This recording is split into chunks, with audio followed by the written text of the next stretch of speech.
Hello guys, আসসালামু আলাইকুম।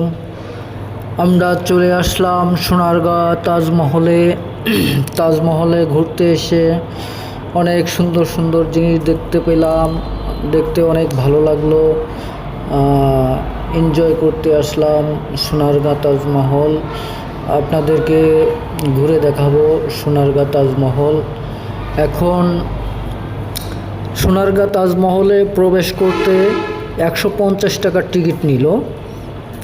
তা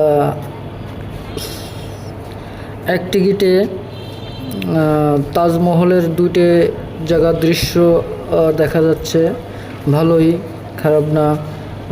একটা হচ্ছে তাজমহল প্রবেশপথ, আর একটা হচ্ছে চিরামিক্সটা বেশি